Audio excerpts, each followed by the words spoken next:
नमस्कार. हितगुज या आमच्या खास कार्यक्रमात मी मधुरा तुमचं मनापासून स्वागत करते. हितगुज या आमच्या खास कार्यक्रमातून आपण विविध विकारांची कारणं, लक्षणं, नव्या उपचार पद्धती, शस्त्रक्रियांमुळे होणारे फायदे तसंच रुग्णांचं क्वालिटी ऑफ लाईफ अशा विविध बाबींवर तज्ज्ञांकडून मार्गदर्शन जाणून घेत असतो. आणि आज आपण चर्चा करणार आहोत पचन संस्थेचे आजार आणि एंडोस्कोपिक उपचार पद्धती. आणि याविषयी आपल्याला अधिक मार्गदर्शन करणार आहेत या विषयातील तज्ज्ञ डॉक्टर ललित शिंपी. विषयाला सुरुवात करण्यापूर्वी मी डॉक्टर शिंपी यांचं आमच्या स्टुडिओमध्ये स्वागत करते. नमस्कार डॉक्टर. नमस्कार.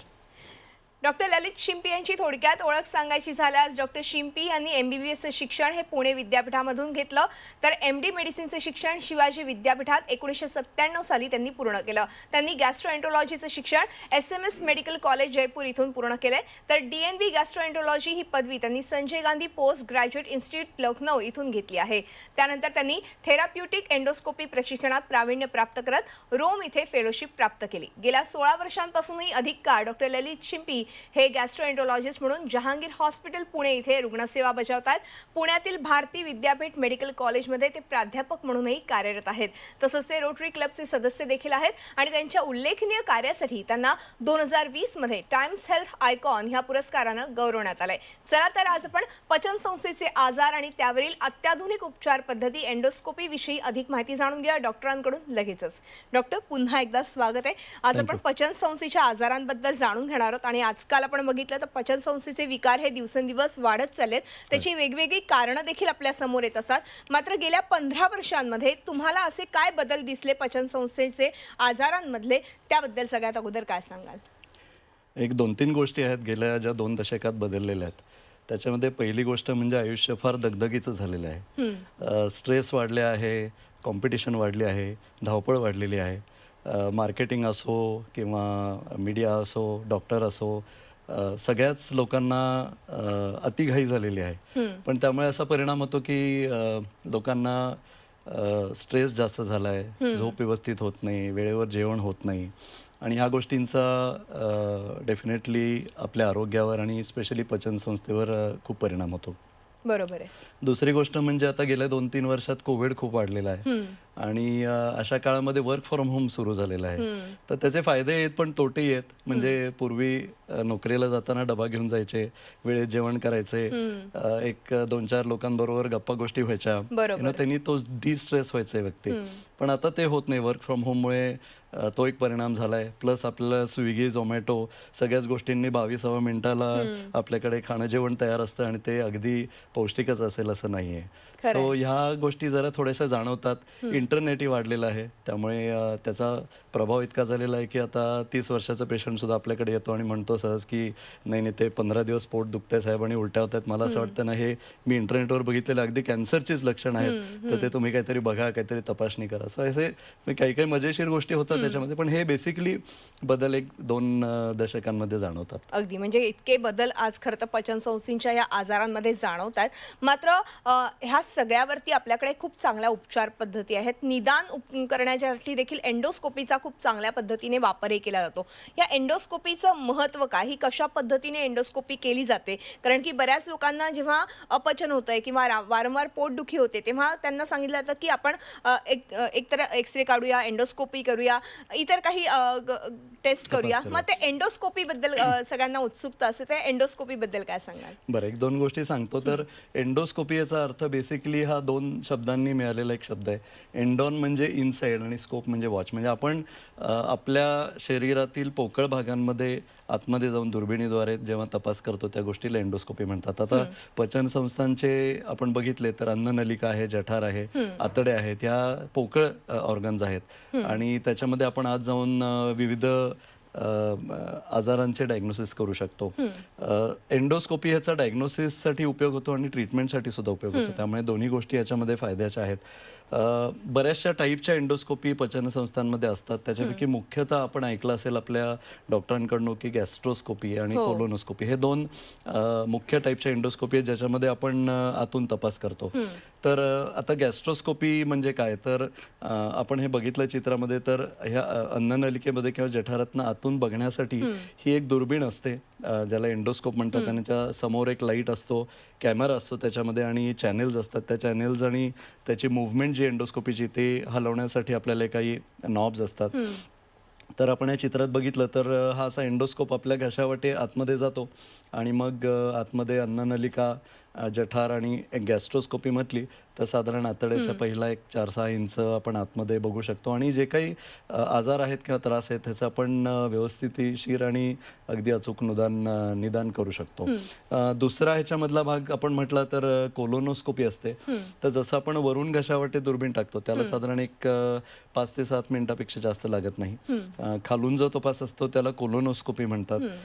कोलोनोस्कोपी म्हणजे आपण गुदद्वारावाटे मोठ्या आतडीचा तपास करतो आणि पूर्ण मोठी आतडी तपासून छोटी आतडी जिथे मोठ्या आतडीला मिळते तर अशा ठिकाणी आपण जाऊन पूर्ण मोठी आतडी बघू शकतो आणि बरेचसे आजार त्याच्यातनं आपण डायग्नोज करू शकतो आणि ट्रीटी करू शकतो. आता तुम्ही हा स्कोप बघितला तर त्याच्यामध्ये एक कॅमेरा असतो आणि जनरली कोलोनोस्कोपीसाठी एक 15 ते 20 मिनिटं लागतात.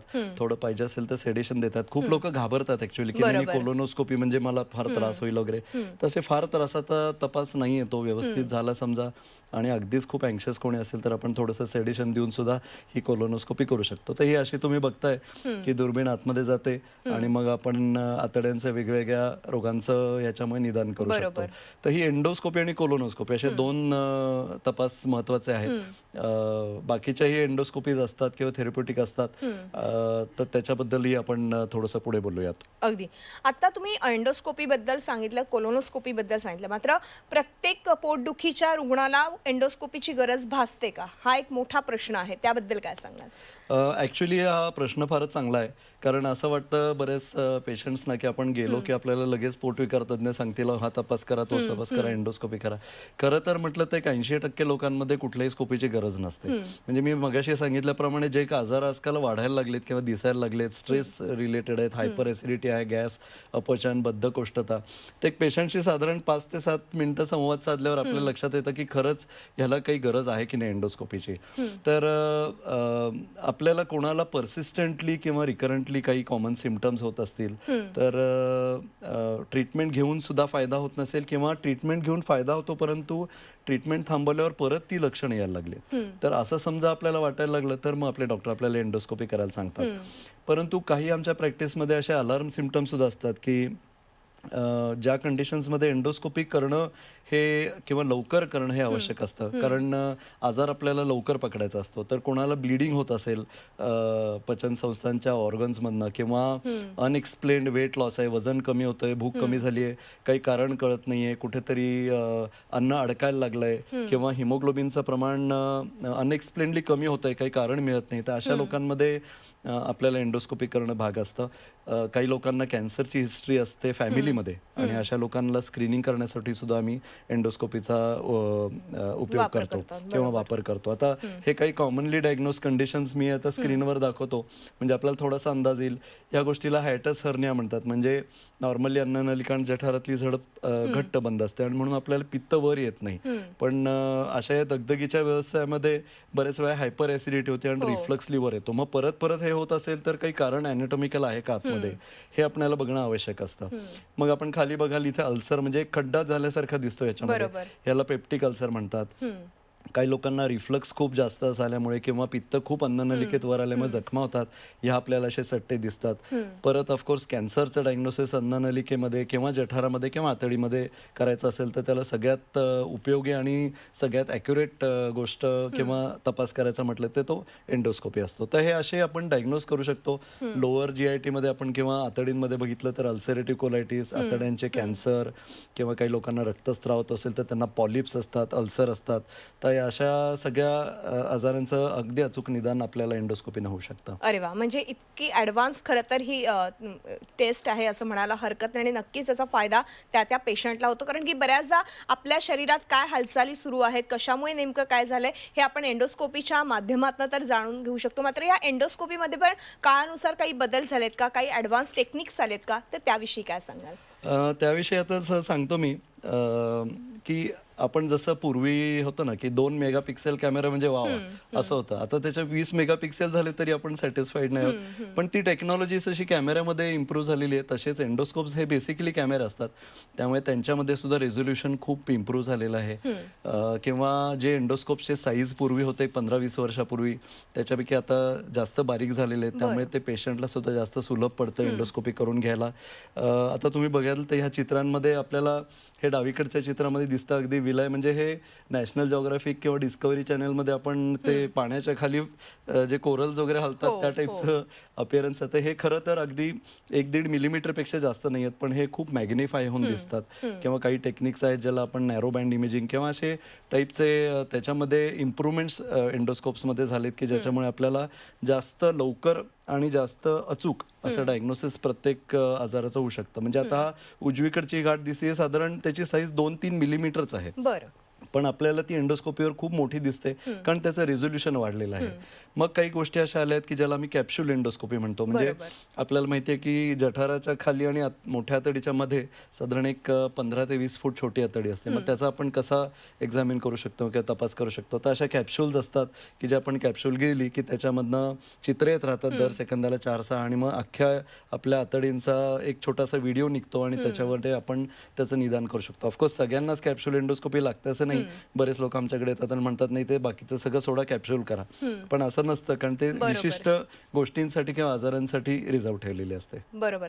आता तुम्ही म्हणालात असं की ॲडव्हान्स टेक्निक्स ह्याच्यामध्ये आलेल्या आहेत, मात्र एंडोस्कोपी फक्त निदानासाठी उपयोगी आहे का ह्याच्यानंतर होणाऱ्या ट्रीटमेंटसाठी देखील उपयोगी आहे? एंडोस्कोपीचा आपण म्हणून एक साधारण 50% उपयोग हा डायग्नोसिससाठी आहे. पण आता आपल्याला लक्षात येतं की खूपशी ट्रीटमेंट आपण एंडोस्कोपीने करू शकतो. म्हणजे आपण स्क्रीनवर बघितलं तर साधारण कुठून तरी रक्तस्राव होत असेल, रक्ताच्या उलट्या कोणाला झाल्या असतील तर नुसता निदान करून उपयोग नाही, आपल्याला आतमधून त्याच्याशी ट्रीटमेंट करायला पाहिजे. तर अशी ट्रीटमेंट आपण करू शकतो. किंवा काही छोट्या गाठी असतील त्याच्यासाठी आपण त्या काढू शकतो. जागा बारीक झाल्या असतील कुठे अन्ननलिकेमध्ये किंवा अडकत असेल अन्न तर त्या आपण मोठ्या करू शकतो. किंवा अडकलेल्या गोष्टी काढू शकतो. आता ह्याची काही चित्र मी तुम्हाला दाखवतो. डावीकडे आपण बघितलं तर हे असं फारसं कॉमन आहे की लहान मुलांनी काहीतरी गेलं, एखादी कॉईन गेली, आता हे डावीकडे तुम्हाला एक्सरेवर दिसते की ती कॉईन अशी आडवी पडली आहे. मग आपण एंडोस्कोपी केली ती जठारामध्ये आपल्याला दिसते, ती आपण धरू शकतो, पकडू शकतो आणि मग काढू शकतो. किंवा काही बारीक जागा झाल्या असतील तर त्याला बलूननी डायलेट करू शकतो. लोकांना अल्सर होतात, त्याच्यातनं रक्तस्राव होऊन त्यांना ब्लिडिंग होऊ शकतं. मग अशा वेळेस आपण एंडोस्कोपीने जाऊन त्या ज्या रक्तवाहिन्या आहेत त्या बांधू शकतो किंवा त्यांना आपण असं खाली बघताय तसं एक क्लिप करू शकतो की ती अशी क्लिप केल्यामुळे जी काही ब्लिडिंगची सोर्स आहे तो थांबून जातो आणि पेशंटची ट्रीटमेंट तिथल्या तिथे होऊन जाते. म्हणजे पूर्वी ज्या गोष्टीला सर्जरी लागायची त्या गोष्टींना आता आपण एंडोस्कोपीद्वारे खूपशा गोष्टींना ट्रीट करू शकतो. म्हणजे हा एक खूप मोठा फायदा गॅस्ट्रोएंट्रोलॉजी किंवा एंडोस्कोपीच्या फील्डमध्ये झालेला आहे. अगदी खरं आहे. त्याचबरोबर डॉक्टर असं पण आहे की पित्ताचे खडे हे देखील आता मोठ्या प्रमाणात हा आजार खरं तर वाढलेला आहे. तर पित्ताचे खडे जेव्हा होतात ते एंडोस्कोपीच्या माध्यमातून आपण तपासू शकतो का, की कशा पद्धतीचे आहेत, किती त्याची साईज आहे, हे सगळं? पित्ताच्या खड्यांबद्दल तुम्ही बघितलं तर एक थोडीशी माहिती अशी देतो की आपल्या लिव्हरच्या खालच्या भागामध्ये ही पित्ताची नलिका असते आणि तिथे ती गॉलब्लॅडर किंवा पित्ताशय असतात. तर हे जे खडे आहेत हे बेसिकली पित्ताशयामध्ये तयार होतात. कोलेस्ट्रॉल स्टोन्स असतात ते बऱ्यापैकी, आणि तुम्ही इथं बघितलं तर इथं येऊन खडा अडकतो किंबहुना खाली नलिकेत येऊन अडकतो. तर असे अडकलेले खडे जे असतात त्याच्यामुळे मग तो प्रवाह जो पित्ताचा आहे तो बंद होतो आणि त्याच्यामुळे कावीळ होते, ताप येतो, पोटात दुखतं. तर अशा गोष्टींना आपण एंडोस्कोपीद्वारे ट्रीटमेंट करू शकतो. जे पित्ताशयातले खडे आहेत त्याच्यासाठी सर्जरीज लागते, पण त्यात सुद्धा लॅप्रोस्कोपिक सर्जरीनी साधारण 90% लोकांचे आजार हे लॅप्रोस्कोपीच्या ट्रीटमेंटनी गॉल ब्लॅडर ची जी सर्जरी असते ती आपण करू शकतो. पण जे पित्ताच्या नलिकेत अडकलेले खडे आहेत ते अगदी सूक्ष्म किंवा छोट्याशा जागेमध्ये अडकलेले असतात. पण फॉर्च्युनेटली असं आहे की आपल्याला एंडोस्कोपी आपण जेव्हा करतो तेव्हा ती जी नलिका आहे तिथेपर्यंत आपण जाऊ शकतो. आता तुम्ही व्हिडिओमध्ये बघाल ॲनिमेटेड व्हिडिओ की एक साधारण अर्धा तासाची ही प्रोसिजर असते आणि जनरली अनेस्थेशिया किंवा थोडंसं सेडेशन झोपेचं औषध देऊन आपण करतो. तोंडावाटे ही दुर्बीण आत जाताना आपण बघतो तर ही थोडीशी वेगळी दुर्बीण असते जी गॅस्ट्रोस्कोपसाठी वापरतात त्याच्यापेक्षा थोडीशी वेगळी असते, कारण त्याला साईडमध्ये व्ह्यू असतो. आणि ही आपण असे बघितली की ती खाली आतडीपर्यंत छोट्या आतडीच्या पहिल्या भागामध्ये जाते आणि तिथेही आपल्याला नलिका दिसेल जी पांढरी वर जाते नलिका. तर ह्या नलिकेमध्ये हा खडा इथे अडकलेल्यासारखा दिसतो आपण, म्हणजे त्याच्यात आम्ही एक्सरे वाटे काही औषध टाकतो आणि त्यांनी आपल्याला हे दिसतं की तो खडा तिथे अडकलेला आहे. मग काही वेगळे इन्स्ट्रुमेंट्स वापरून, म्हणजे एंडोस्कोप्समध्ये चॅनेल्स असतात, त्या चॅनेलमधनं आपण वेगवेगळे इन्स्ट्रुमेंट टाकू शकतो. मग आता काही ब्रश सायटॉलॉजी घ्यायची की निदानासाठी आपल्याला काही सॅम्पल घ्यायचे तर ते घेऊ शकतो. बरं. आणि आता हे तुम्ही बघाल की तो तिथे खडा अडकलेला आहे नलिकेमध्ये आणि तो बलून वाटे तो ओढून बाहेर काढलेला आहे. सो हा एकदा काढला आणि आतडीत सोडला की पेशंटची कंडिशन अगदी अशी पटकन सुधारते, कारण अडकलेलं सगळं पित्त बाहेर पडतं. आता ह्या लाईव्ह ह्याच्यात तुम्ही बघितलं व्हिडिओमध्ये, तर आपण हा बलून जेव्हा बाहेर ओढून काढतोय तेव्हा त्याच्यातनं सगळा पस बाहेर येतोय, हा डावीकडे दिसतो तुम्हाला, किंवा अडकलेलं पित्त आहे. आणि त्याचं अडकायचं कारण म्हणजे तिथे खडा अडकलेला आहे. तर तो आता आपण बघितला तर तो खडा असा आपण अगदी बाळ जसं डिलिव्हर होतं तसं तो खडा आपण बाहेर डिलिव्हर करतो आतडीमध्ये आणि मग तो आतडीमध्ये सोडून देतो. म्हणजे अशा प्रकारच्या ट्रीटमेंटनी खूपसं चित्र गेल्या 30-40 वर्षामध्ये हे बदललेलं आहे. त्यामुळे माझ्या मते हा एक खूप मोठा ऍडव्हान्स आहे एंडोस्कोपीच्या दुनियेमध्ये. अगदी. मला अजून बरेच प्रश्न विचारत करायचे, कारण की पचन संस्थेचे जर विकार झाले तर पुढे जाऊन जर लक्ष दिलं नाही तर कॅन्सरही उद्भवू शकतो. यामध्ये कितपत तथ्य आणि त्यावरती देखील आपण उपचार करू शकतो का, याबद्दल विचारायचं, पण एका छोट्याशा ब्रेक नंतर. तेव्हा हितगुजमध्ये वेळ झाली एका छोट्याशा ब्रेकची. कुठेही जाऊ नका, पाहत राहा आमचा खास कार्यक्रम हितगुज. ब्रेकनंतर हितगुजमध्ये आपलं पुन्हा एकदा स्वागत. आणि आज आपण चर्चा करतोय पचन संस्थेचे आजार आणि त्यावरील एंडोस्कोपी उपचार, आणि याविषयी आपल्याला अधिक मार्गदर्शन करतायत डॉक्टर ललित. आपण पुन्हा एकदा चर्चेकडे वळूया. डॉक्टर, ब्रेकवर जाण्यापूर्वी आपण खरं तर एंडोस्कोपीबद्दल जाणून घेतलं, मात्र ह्या पचन संस्थेचे आजार ह्याच्या पुढची स्टेप म्हणजे कॅन्सर आहे. तर मग कॅन्सरचंही निदान एंडोस्कोपीच्या माध्यमातून होतं का, त्याविषयी काय सांगाल? कसं आहे, कॅन्सरचे डायग्नोसिस हे नॉर्मली म्हणजे आतापर्यंत असं होतं की आपल्या अन्ननलिकेमध्ये जठरक्या मी म्हटल्याप्रमाणे ज्या अवयवांमध्ये पोकळी आहे तिथे आपण ते सहज जाऊन करू शकतो. बरोबर. म्हणजे आता अन्ननलिकेचा कॅन्सर झाला तर आपण एंडोस्कोपी करू शकतो. आणि ह्या चित्रात तुम्ही बघाल तसं त्या एंडोस्कोपला एक चॅनेल असतं ज्याच्यातनं आपण सॅम्पल घेऊ शकतो. तर तसे कुठेही आपल्याला कॅन्सरची समजा शक्यता वाटत असेल किंवा आपण कुठे स्कॅन केला, सोनोग्राफी केली आणि त्याच्यामध्ये आपल्याला असं आढळलं की कॅन्सरची शक्यता आहे, किंवा पेशंटच्या सिम्पटम्सवरून आपल्याला असं वाटलं की कॅन्सरची शक्यता आहे, तर मग आपण त्यांना एंडोस्कोपी सांगतो.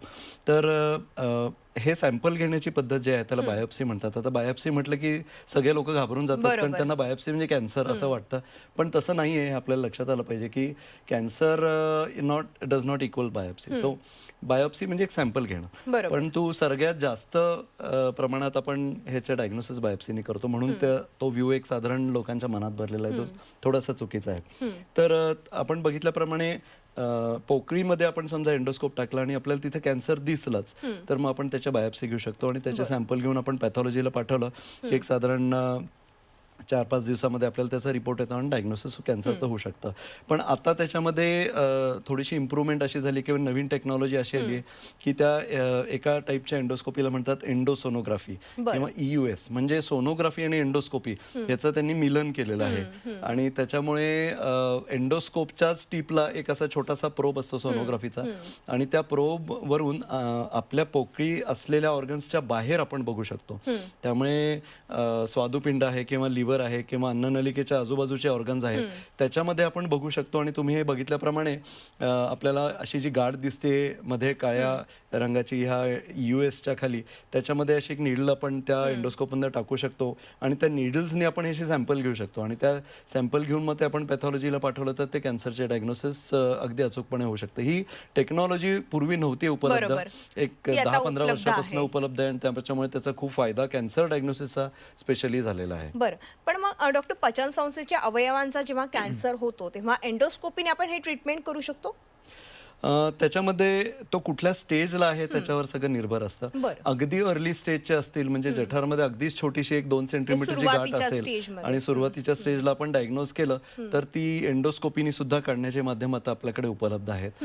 पण जनरली आता असं होतं की आपल्या देशामध्ये खूप लोक अंगावर काढतात, सिम्पटम्स लगेच सांगत नाहीत. एक 4-6 महिन्यांनी आल्यावर तो आजार खूप वाढलेला असतो. मग अशा वेळेस त्यांची सर्जरी करणे हा सगळ्यात उत्तम उपाय आहे. पण काही लोक त्याच्याही पलीकडे गेलेले असतात आणि त्यांना वेगळ्या प्रकारचे प्रॉब्लेम्स येतात. काही लोकांना अन्ननलिकेमध्ये किंवा जठरामध्ये कॅन्सर वाढल्यामुळे ती जागा बारीक झालेली असते. मग अशा लोकांमध्ये ती जागा वाढवण्याचं काम आपण करू शकतो किंवा त्याच्यामध्ये ती ओपन केली तर त्यांना निदान अन्न जाईल, खाता येईल, त्यांची क्वालिटी ऑफ लाईफ जे आयुष्य त्यांना उरलेलं आहे त्याच्यामध्ये ती आपण वाढवू शकतो. आता या चित्रांमध्ये तुम्ही बघितलं तर हे अन्ननलिकेमध्ये ही जी गाठ आलेली आहे त्या गाठेमुळे ती अन्ननलिका ब्लॉक झाली आहे. मग ह्याच्यामध्ये आपण असे मेटलचे किंवा निटिनॉलचे स्टेंट्स टाकू शकतो आणि ते स्टेंट्स टाकले की ती अन्ननलिका ओपन होते आणि त्याच्यामुळे मग पेशंट्सला खाता येतं. सो ह्या प्रकारचे अनेक स्टेंट्स आता आपल्याकडे उपलब्ध आहेत. म्हणजे आपण कार्डिओलॉजी मध्ये ऐकतो किंवा हार्टच्या प्रॉब्लेम्स मध्ये जसं ब्लॉकेजेस काढण्यासाठी स्टेंट टाकतात, अगदी तसाच प्रकार आहे हा की ज्याच्यामध्ये आपण ही टाईपची ट्रीटमेंट करू शकतो. आणि ह्याच्यात पित्ताच्या नलिकेमध्ये, लिव्हरमध्ये, आतड्यांमध्ये ह्या सगळ्या जागी आपण जाऊन त्याची ट्रीटमेंट व्यवस्थित करू शकतो. डॉक्टर, म्हणजे थोडक्यात पचन संस्थेच्या आजारावरती एंडोस्कोपी हा फार महत्वाचा हे आहे, म्हणजे उपयोगी आणि ही पद्धती आहे असं म्हणायला हरकत नाही. डॉक्टर, वेळ संपल्यामुळे आज आपल्याला इथेच थांबावं लागतं, मात्र तुम्ही आलात आणि खूप छान आणि मोलाचं मार्गदर्शन आमच्या प्रेक्षकांना केलं, त्याबद्दल मनपूर्वक आभार. धन्यवाद. आणि यानंतर हितगुज या आमच्या खास कार्यक्रमात आज आपण इथेच थांबतो. तुम्ही पाहत राहा आमचा खास कार्यक्रम हितगुज.